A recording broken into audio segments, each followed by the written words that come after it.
Picture discovering hidden archaeological chambers beneath Roman villas that contained the remains of luxurious but windowless rooms where beautiful young boys lived their entire lives surrounded by silk, gold, and precious art, but could never leave and were never seen by anyone except their wealthy masters, who kept them as living dolls for their personal entertainment and pleasure. Imagine finding ancient Roman frescoes that were deliberately covered up because they depicted scenes so disturbing that even Romans, who celebrated public torture and mass executions, were ashamed of what they had done to these boys behind closed doors. This isn't some dark fantasy. This is documented archaeological evidence of one of history's most sophisticated systems of child imprisonment, where Rome's wealthiest citizens created literally golden cages to house beautiful young slaves, who lived in absolute luxury while experiencing absolute horror. What you're about to discover about these golden cages will expose how the most civilized society in ancient history created the most twisted form of slavery ever documented, where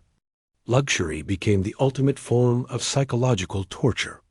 Hit that subscribe button immediately, because the archaeological evidence of Rome's golden cages reveals a level of systematic horror that will change everything you thought you knew about ancient civilization. The archaeological discovery of specialized chambers in wealthy Roman villas has revealed architectural features that were specifically designed to create beautiful but inescapable prisons for young male slaves, who were kept in conditions that combined absolute luxury with complete psychological control. These weren't simple slave quarters or even elaborate bedrooms. They were sophisticated psychological manipulation environments that used beauty, comfort, and isolation to break the spirits of young boys while maintaining their physical perfection for their master's pleasure and entertainment. The architectural specifications of these golden cages included windowless rooms with elaborate ventilation systems that provided fresh air while preventing any visual contact with the outside world, creating environments where boys could live in perfect comfort while being completely cut off from normal human society. These chambers featured expensive marble floors, gold-leafed walls, and priceless artwork that created stunning visual environments while serving as permanent prisons that were impossible to escape without outside assistance. The security features integrated into golden cage architecture included hidden locks, concealed barriers, and ingenious mechanisms that made escape impossible while maintaining the aesthetic beauty that was essential to the psychological manipulation of the imprisoned boys. These security systems were designed to be invisible to casual observation, creating the illusion that boys were living in luxury apartments rather than high-security prisons, designed to contain human beings indefinitely. The acoustic engineering that Romans incorporated into golden cages included sound-dampening materials and architectural features that prevented occupants from hearing outside activities while ensuring that any sounds from within the chambers would not reach other parts of the villa. This acoustic isolation was designed to prevent boys from developing any understanding of normal household activities or social relationships, while ensuring that their masters' activities with them would remain completely private. The lighting and ambiance systems that golden cages featured included elaborate arrangements of oil lamps, mirrors, and reflective surfaces that created constantly beautiful lighting while providing no indication of time of day or seasonal changes. This temporal disorientation was designed to prevent boys from maintaining normal psychological connections to natural rhythms while creating artificial environments that existed outside of normal time and space. The luxury amenities that these chambers contained included elaborate bathing facilities, expensive furniture, fine clothing, and entertainment materials that provided every possible comfort, while serving as psychological tools for convincing boys that they were privileged rather than imprisoned.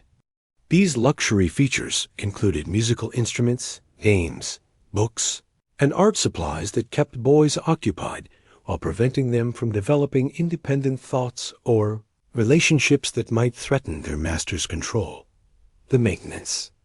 and service systems that supported golden cages included hidden passages and service areas that allowed household staff to provide food, cleaning, and other necessities without boys having any contact with normal household activities or personnel.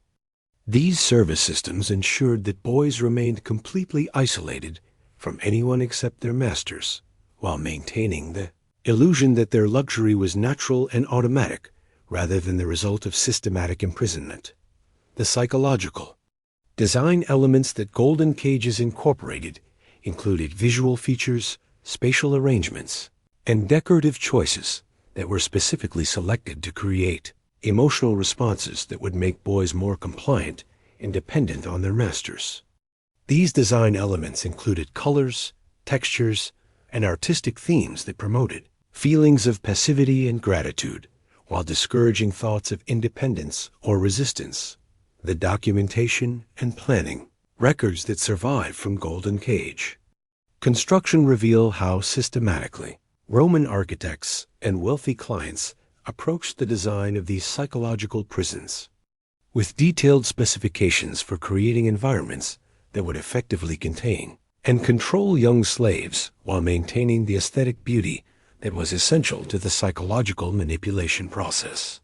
These records show that golden cages weren't improvised arrangements, but carefully planned systems designed to achieve specific psychological and practical objectives. The systematic selection procedures that wealthy Romans used to identify boys suitable for Golden Cage imprisonment involved sophisticated evaluation criteria that prioritized physical beauty, psychological vulnerability, and specific personality, traits that would make young slaves more susceptible to the psychological manipulation and control necessary for long-term imprisonment in luxury conditions. These selection processes weren't random or opportunistic. They were carefully planned operations that applied advanced understanding of child psychology to identify victims who would be most effectively broken through the Golden Cage system. Physical beauty standards that Roman selectors applied included detailed specifications for facial features, body proportions, and overall aesthetic appeal that reflected the specific preferences of wealthy masters who wanted their imprisoned boys to serve as living art objects as well as personal entertainment. These beauty standards included age-specific criteria that prioritized boys between 10 and 16 years old who possessed the combination of youthful innocence and developing physical attractiveness that Roman elites found most appealing for long-term possession. The psychological evaluation procedures that selectors used included sophisticated testing methods designed to identify boys who possessed the emotional characteristics that would make them more susceptible to psychological manipulation while less likely to attempt escape or resistance. These evaluations included assessments of emotional stability, attachment patterns, and personality traits that would indicate which boys could be most effectively controlled through the combination of luxury and isolation that characterized Golden Cage imprisonment. The intelligence and talent assessments that Roman selectors conducted included evaluation of boys' intellectual abilities, artistic talents, and cultural knowledge that would make them more entertaining companions for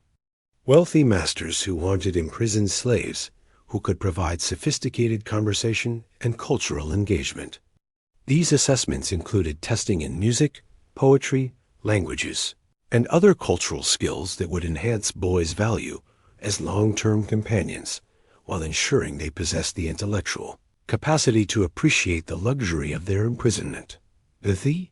family background investigations that selectors performed included detailed research into boys' original families, social connections, and cultural identities to identify candidates who could be most easily isolated from potential sources of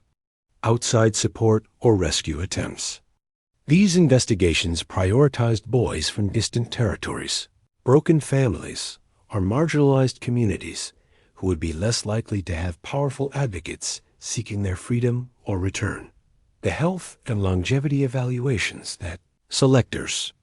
conducted included medical examinations designed to identify boys who possessed the physical resilience necessary to survive long-term imprisonment while maintaining their beauty and functionality as entertainment objects for their masters. These health assessments included evaluation of genetic traits, physical development patterns, and psychological characteristics that would indicate which boys could provide long-term value as imprisoned companions. The cultural and ethnic preferences that Romang selectors applied reflected the specific tastes and fantasies of wealthy masters who had developed preferences for boys from particular regions, ethnic backgrounds, or cultural traditions that appealed to their aesthetic and sexual desires.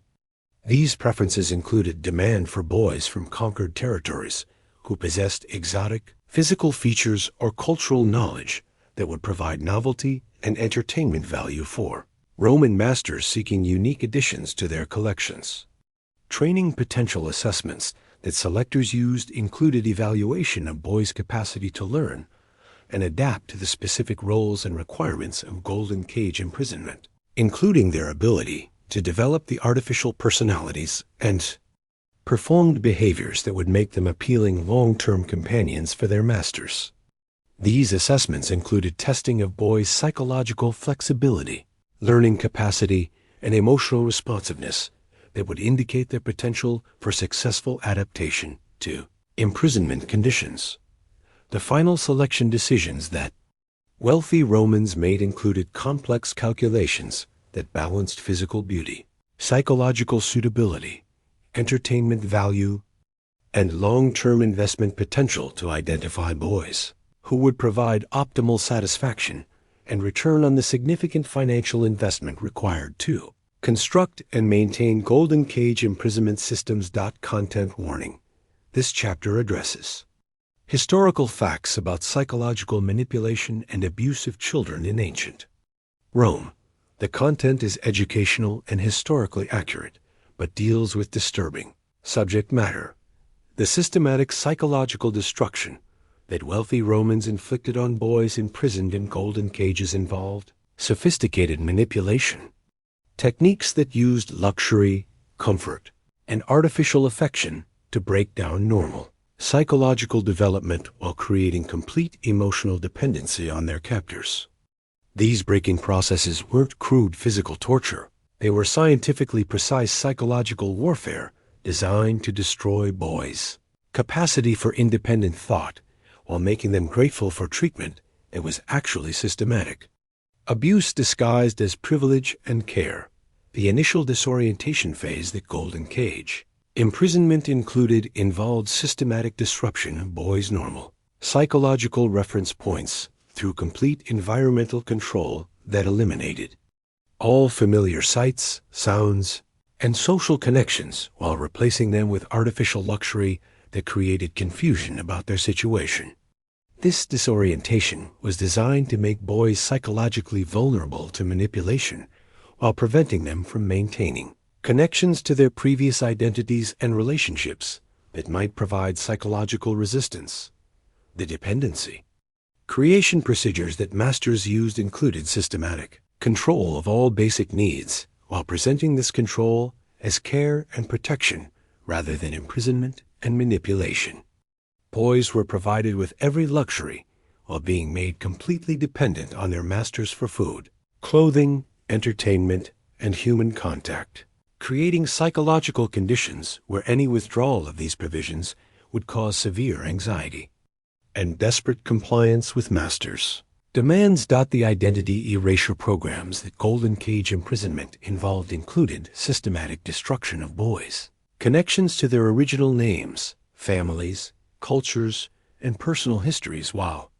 replacing authentic identities with artificial personas designed to serve their master's psychological and sexual needs. These identity programs included forced adoption of new names, abandonment of native languages, and participation in rituals that severed psychological connections to previous lives, while creating new identities focused entirely on pleasing their captors. The artificial intimacy manipulation that masters employed included carefully orchestrated emotional relationships that created the illusion of genuine love and care while actually serving to deepen psychological control and emotional dependency. These artificial relationships included private conversations that made boys feel special and valued, exclusive attention that created false sense of partnership, and emotional manipulation that made boys believe they were loved for their unique qualities rather than exploited for their beauty and compliance. The reality distortion techniques that golden cage environments facilitated included systematic manipulation of boys' understanding of normal life, relationships, and social reality. Through complete control of information and social contact, boys were taught that their imprisonment was normal, beneficial, and evidence of their special status rather than criminal abuse, while being prevented from accessing information that might help them understand their situation as exploitation rather than privilege. The gratitude conditioning that masters achieved included systematic programming that made boys feel thankful for their luxury, imprisonment, while viewing any dissatisfaction or desire for freedom as ungrateful and morally wrong. This conditioning involved constant reinforcement of messages about how fortunate boys were to live in such beautiful conditions while being protected from the harsh realities of normal slave life or free poverty. The resistance elimination procedures that masters used included systematic identification and punishment of any signs of independence, questioning, or desire for freedom while rewarding compliance and artificial happiness through carefully planned privilege systems. These procedures included psychological techniques designed to make boys feel guilty for any thoughts or feelings that didn't align with their masters' expectations while creating internal motivation for self-policing and voluntary submission. The psychological monitoring and adjustment that golden cage imprisonment required included constant evaluation of boys' mental states and emotional responses while making systematic adjustments to manipulation techniques to maintain optimal levels of compliance and dependency. This monitoring included assessment of boys' psychological stability, emotional attachment to their masters, and potential for resistance or escape while adjusting environmental and interpersonal factors to maintain effective control. The daily routines that characterized life in golden cages created a surreal existence where boys experienced constant luxury and comfort while being systematically isolated from normal human relationships and psychological development, creating psychological conditions that were more devastating than physical torture because they used pleasure and beauty to mask complete destruction of normal childhood and human dignity. These daily experiences weren't random activities. They were carefully planned schedules designed to maintain boys' physical beauty while destroying their psychological autonomy and capacity for independent thought. The morning rituals that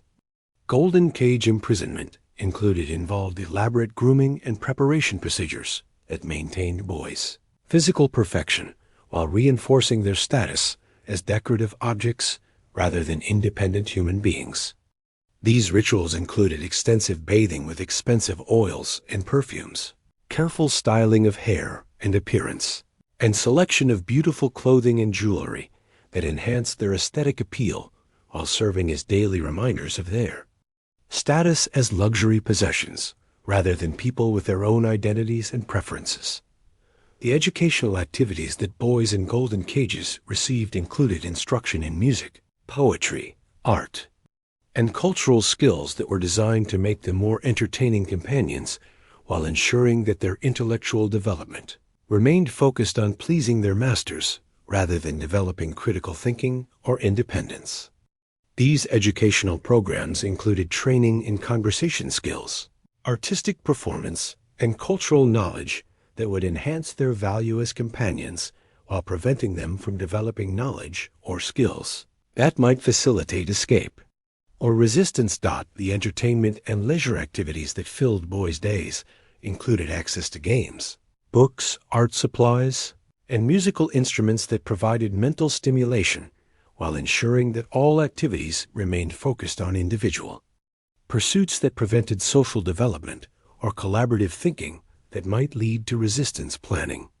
These entertainment options were carefully selected to provide psychological comfort while maintaining isolation from normal social relationships and activities that might encourage independent thought.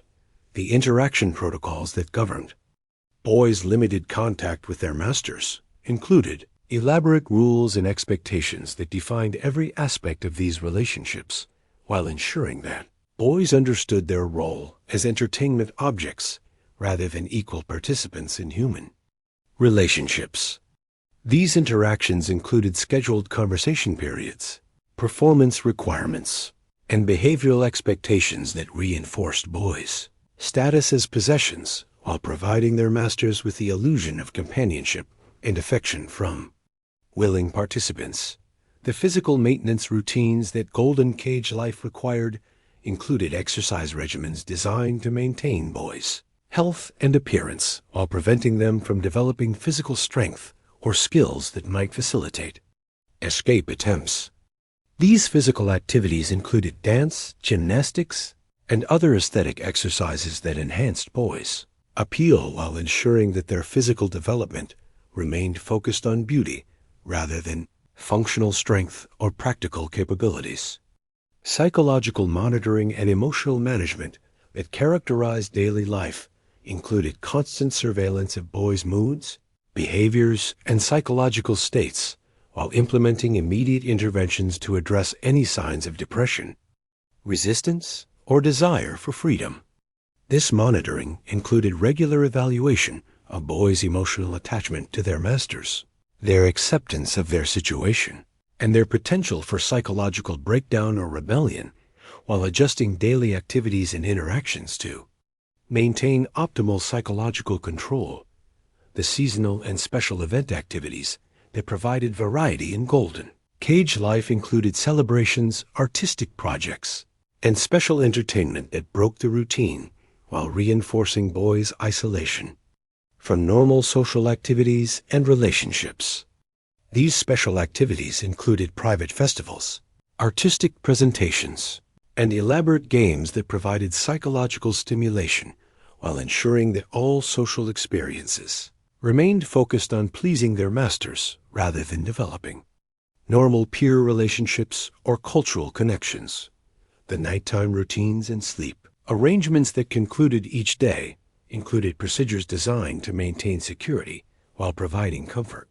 with sleeping arrangements that ensured boys remained safely contained while experiencing luxury accommodations that reinforced their status as valuable possessions deserving of careful protection and maintenance. The mental health consequences that Golden Cage imprisonment created in its victims included severe psychological disorders that were deliberately hidden behind forced performances of happiness and gratitude, creating situations where boys who were experiencing complete psychological breakdown were required to appear joyful and content for their master's satisfaction. These psychological injuries weren't accidental side effects. They were predictable consequences of systematic manipulation that Roman masters understood and accepted as necessary costs of maintaining their luxury entertainment systems. Depression and despair that Golden Cage imprisonment inevitably created included profound psychological suffering that boys were forbidden from expressing or acknowledging, leading to internal emotional states that combined severe mental illness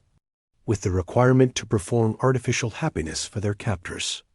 This hidden depression included suicidal thoughts, emotional numbness, and complete loss of hope that boys had to conceal while maintaining cheerful facades that convinced their masters that the imprisonment was beneficial rather than devastating. The attachment disorders that developed from Golden Cage conditions included severely disrupted capacity for normal human relationships, with boys developing pathological emotional bonds with their captors while losing the ability to form healthy connections with other people. These attachment disorders included trauma bonding that made boys emotionally dependent on their abusers, inability to trust normal relationships, and confused understanding of love and affection that would affect their capacity for healthy relationships. Throughout their lives, the identity confusion and dissociation that golden cage imprisonment caused included severe disruption of normal personality development, with boys losing connection to their authentic selves while developing artificial personas designed to please their masters. This identity destruction included complete loss of personal agency, inability to make independent decisions, and fragmented sense of self that left boys psychologically unable to function outside of their imprisonment, even if freedom became available. The learned helplessness that golden cage conditions created included systematic destruction of boys' belief in their own capacity to influence their circumstances, while teaching them that compliance and submission were their only options for survival. This learned helplessness included psychological conditioning that made boys unable to recognize opportunities for escape or resistance, while creating internal belief systems that justified their imprisonment as natural and inevitable. The social development disorders that resulted from golden cage isolation included complete inability to function in normal social situations, with boys developing severe anxiety about human contact while losing basic social skills necessary for normal relationships. These social disorders included inability to communicate with peers, confusion about normal social boundaries, and fear of social situations that would make integration into normal society virtually impossible even if freedom became available. The cognitive distortions that golden cage imprisonment created included severely disrupted thinking patterns that made boys unable to accurately assess their situation, while developing belief systems that justified their abuse as care and protection. These cognitive distortions included inability to recognize abuse as harmful, a belief that their imprisonment was evidence of special status, and distorted understanding of normal human relationships that would prevent them from seeking help, recognizing better alternatives. The developmental trauma that golden cage conditions inflicted included permanent disruption of normal psychological and emotional development that would affect boys throughout their lives, even if they eventually escaped or were freed. This developmental trauma included inability to develop normal independence, disrupted capacity for emotional regulation, and permanent psychological injuries that would require extensive healing to address the long-term psychological consequences of golden cage imprisonment included mental health problems that would persist throughout survivors' lives while affecting their capacity for normal relationships, independent living, and psychological well-being. These long-term consequences included complex PTSD, severe depression, anxiety disorders, and personality disorders that reflected the systematic psychological destruction that golden cage imprisonment was designed to achieve while maintaining the appearance of care and privilege. The hidden suicide rates among golden cage victims included boys who chose death rather than continued imprisonment, with these deaths often disguised as accidents or illnesses to protect their masters' reputations while concealing evidence of the psychological devastation that luxury imprisonment actually created. The systematic concealment of Roman golden cage practices by contemporary academic institutions, museums, and cultural organizations represents one of the most successful historical cover-ups ever conducted, involving deliberate suppression of archaeological evidence and documentary sources that would completely destroy romanticized narratives about classical civilization if the public understood the true extent of systematic child imprisonment and psychological torture that was integral to wealthy Roman lifestyle. This cover-up isn't accidental oversight. It's coordinated institutional denial that serves powerful contemporary interests while dishonoring the memory of countless victims. Archaeological suppression that maintains this cover-up includes systematic classification of golden cage excavation sites as restricted or off-limits to independent researchers, while ensuring that official archaeological reports minimize, or completely omit evidence of systematic child imprisonment found. At these locations, this suppression operates through government agencies, university archaeology departments, and international cultural organizations that coordinate to prevent disturbing discoveries from reaching public awareness while maintaining funding for continued excavation that serves tourism and cultural interests. The academic conspiracy that protects Golden Cage denial includes classics departments, ancient history programs, and scholarly journals that systematically reject research submissions about Roman child imprisonment while denying tenure and career advancement to scholars who attempt to publish evidence of systematic abuse. This academic suppression operates through peer review processes, publication standards, and professional networking that effectively prevents disturbing historical evidence from reaching students or public awareness while maintaining comfortable myths about classical antiquity. The museum and cultural industry collaboration in historical denial includes exhibition planning, educational programming, and cultural products that systematically exclude evidence of Roman golden cages, while promoting sanitized versions of ancient luxury that serve tourism and entertainment markets.